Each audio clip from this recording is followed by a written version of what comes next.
So, hello everyone. Today we are here to discuss a problem of LeetCode. The problem number is 263, the ugly number problem. So, first of all, we will see what the question is telling us, and then we will discuss the concepts which we need to solve the question. And after that, we will implement all those concepts during the coding part, and we will solve the question accordingly. So, without wasting any time, let's move to the question. So, what does the question say? The question says an ugly number is a positive integer which does not have a prime factor other than 2, 3, and 5. So this is basically the definition of ugly number, which you have to check. So what does it say? It says, let's suppose there's a number n. How we will say that this number n is an ugly number? For that, n should be divisible by 2, 3, and 5. Divisible means completely divisible. The remainders should be 0. So if n is divisible by anything whi- which is a prime number. Let's suppose I, and is divisible by I,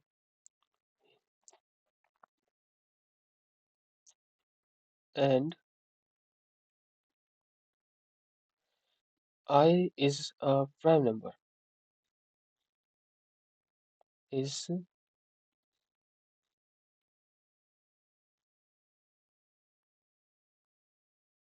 a prime number. Then this case is not in the consideration, as the question says, the prime factor other than 2, 3, and 5. So we don't want that number to have any prime factor other than 2, 3, and 5. That means this case will be rejected. Let's say if there is a number 14. If we see what are the prime factors of 14, you will say 2 and 7. So 2 is one of the cases we want, but we don't want 7 because 7 is not listed here. That means it will be rejected. Now, let's say if there is 1, 1 don't have these factors. 1 has only one factor, that is 1. But 1 is not a prime number. So because 1 itself is not a prime number, it is a valid case. For 0, 0 don't have any factors. If 0 don't have any factors, then you can say that, oh, it don't have any factor, means it can be true. But no, that's not true, because here the question is a positive integer which does not have a prime factor other than 2, 3, and 5. So according to the question, it should be a positive integer.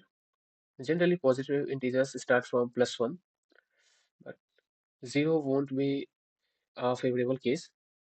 I will show it to you later. We will check it using the LeetCode itself.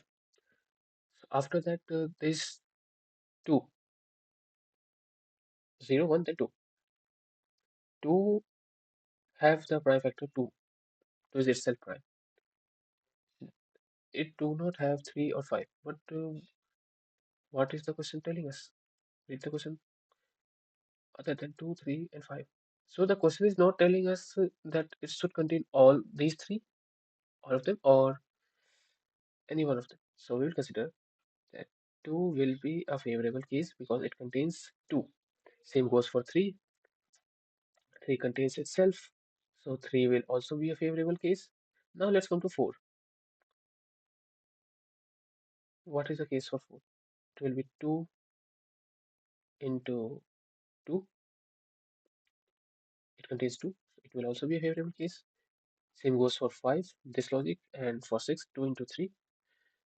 So it is like this. Now for 7, as I told you, 7 do not contain all these three. Let's say for 7, What are the prime factors of 7? Prime factors of 7 are 1 and 7. So here 1 is there. So we are not checking for 1. We are checking for 2, 3, and 5. None of them is here. So it is not a favorable case. And this is why 14 is also not a favorable case. And the question is telling itself that it should be only positive integers. That means any number n which is less than 0 will not be considered. About 0, 0 don't have any factors. It should have some factors to be an ugly number. It do not have any factors. That's why it is not an ugly number. But if you guys have any confusion that no, according to what we have learned from the question till now, 0 can be a prime number, I'll solve it out.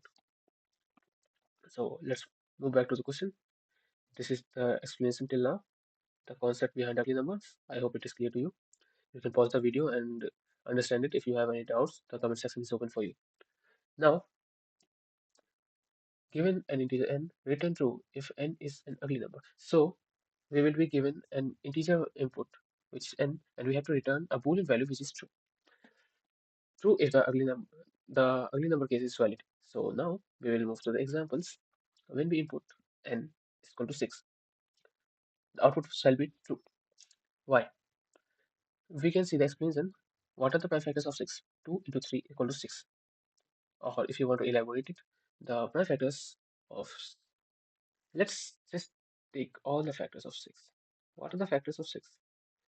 It will be 1, obviously, 2, 3, not 4, not 5, and it will be 6.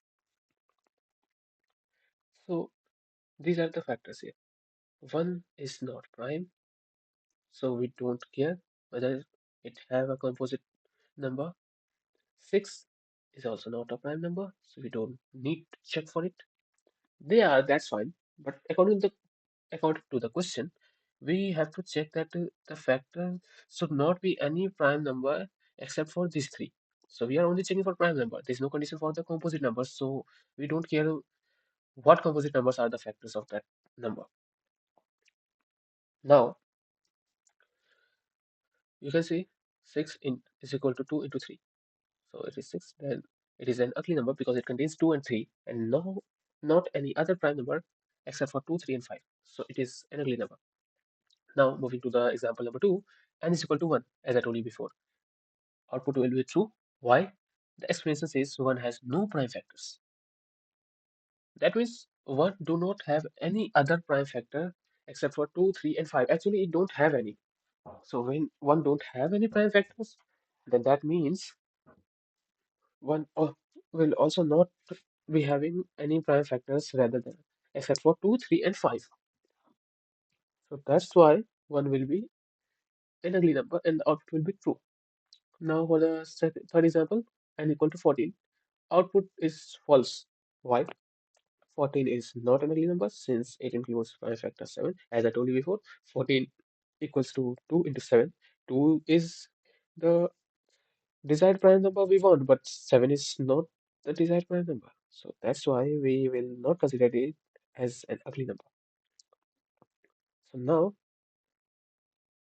here are the constraints given. So it's a good practice to add constraints. Sometimes it's something which is a hint for you to solve the hidden test cases. Sometimes not, but it's a good practice to use the constraints. Now, the doubt we had about 0 being an ugly number or not, let's create a case here for 0. Here I will just put the value of n equal to 0. So now we'll check if 0 is a ugly number or not. So first of all, we have to write some code for it. Let's say return true because we are just checking now. That's why I'm just returning the statement.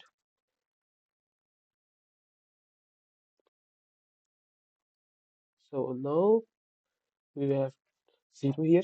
What shall be the output? Output is true because we have returned true here. But the expected output is false, means 0 is not an ugly number.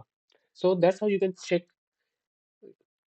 what you have to do, what you have to implement if you have any doubts in the question by using the compiler and hit and trial method also. Let's say there's something given like here it is given it should be a positive integer.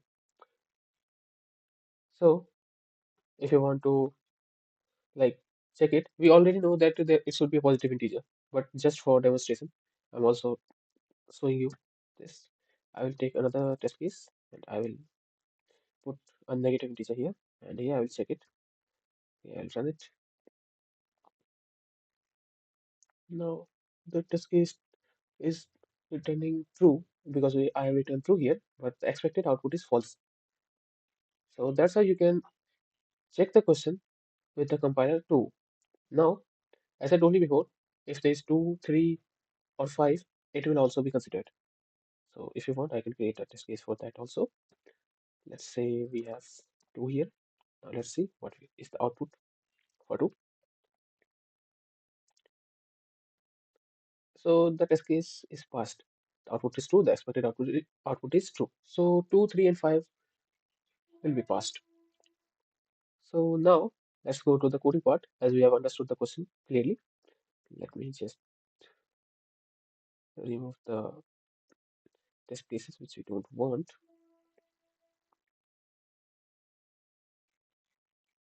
We want 0 to be there for testing purpose. We don't want the prime numbers. So now let's implement the concepts we have understood in the code and see if it works fine or not. So first of all, it's a good practice to use the constraints in a if block in the topmost line so that if the constraint is not fulfilled, the program will exit itself.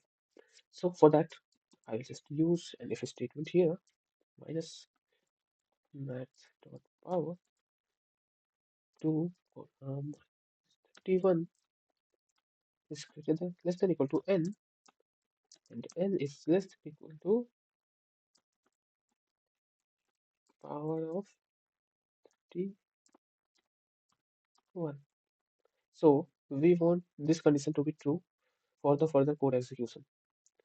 So if this condition is true, then the code will be executed inside the if block. But I mean, like, let's say we want to remove the constraints someday in future, then we have to check where this if block is ending, and then we have to remove it from there and here. It will be a bit complex without any tools. So for that, we, also if we want to comment the constraint, we have to comment it here, and then we have to move down to check where it ends, and then we have to comment the closing bracket also. So to avoid this thing, what we will do, we want this statement, this condition to be true. So we will take this whole condition as false. That means if the condition is true, then the condition will change into false, and then the code block inside this if will be executed, and that means it will not return the code execution. It will not do the code execution further, and it will return the value false. So if the condition is false, it will make it true, and when the condition becomes true inside the if, then it will return false, and the code will end here. The program will exit. So now let's implement the code. We have added the limitations. Now the first thing, the number should be a positive integer. Also, let's say the number n should be a positive integer is greater than 0. But as I told you before, for 0, as I have demonstrated you here, for 0, the output should be false. So here we can see if the number is negative integer, the output will be false. So for 0 to it is false, and for negative number also it is false. So what we will do here, we just take n is less than 1 containing 0 and all the negative numbers. If n is a negative integer or 0, then shall return false. Now we all know that from 1 to 6, as I have demonstrated here, from 1 to 6, the numbers are ugly numbers. So it's optional if you want to write it. If n is greater than equal to 1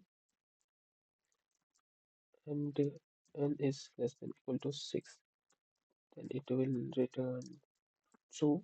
This is optional. If you don't want to write it, you can just skip it. I've just used it to reduce the time complexity. Now we have to check only three factors.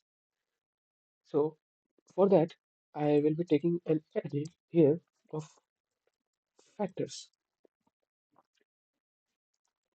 The factors are 2, 3, and 5. Now we have to check if it contains only these prime factors or not. So any co-prime factor, let's suppose 40, if there is a number n and n has a factor, let's say 40. So 14 consists of 2 and 7. Let me show it to you here. Let's say we have 32 as n. So when we have 32, what are the factors? 2, 16, 2, 8, 4, and 2. So as you can see, only prime factor here is 2. Now let's say if I have 34 here, how will 34 work? As you know, I will decrease it, will make it 70. So now here we have 17. 17 itself is a prime number. So this case is not way under consideration. Let's say if a number x has its factor 34, then 34 can also be written as 2 into 17. That means x will definitely be having the factor 2 and 17. That means x should not be ugly number, an ugly number. So here we just need to check if the number contains only these prime factors because the composite number will be a composition of these three prime numbers only, as I demonstrated you before. So I will just use for each loop because we have only three numbers here. So for digit type factor from factors, now let's say we will check for the number n is divisible by factor or not. Okay, let's say it is divisible by factor.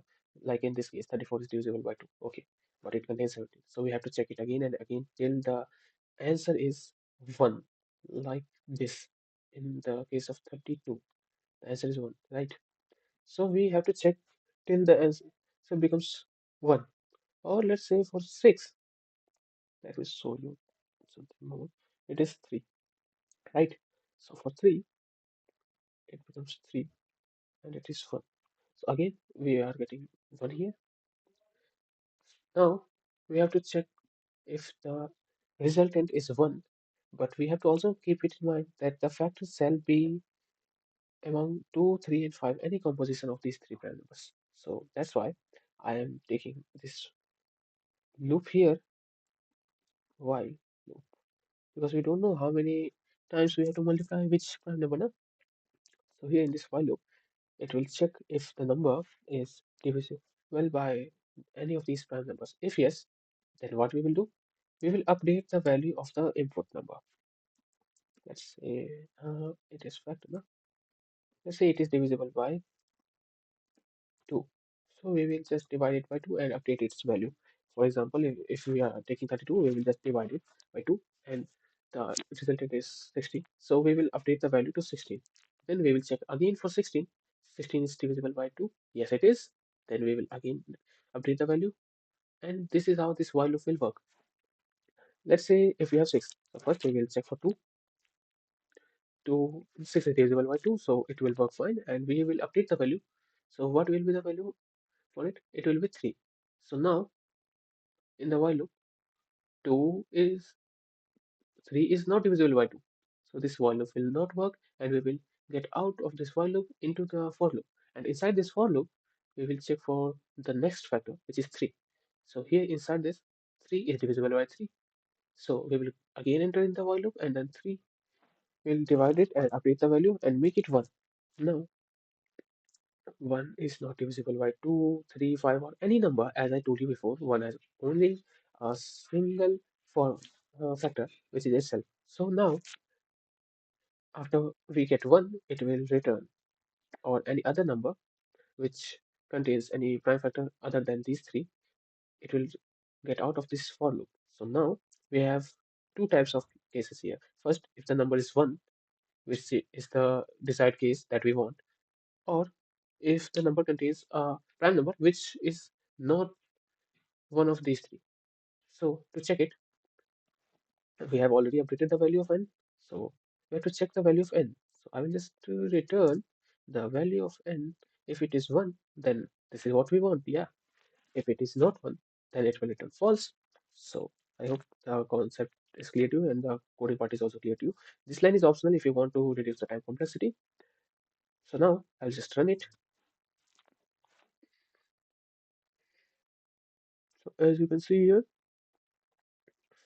it is accepted in 0 milliseconds. Let's submit it and see if it works. See, it worked fine.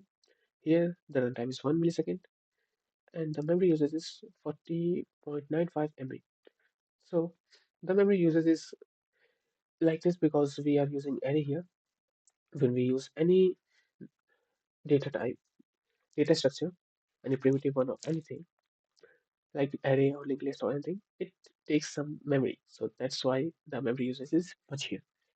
If you are interested to know about more questions, please subscribe the channel and we will solve another question in a new video. So for now, take care and goodbye.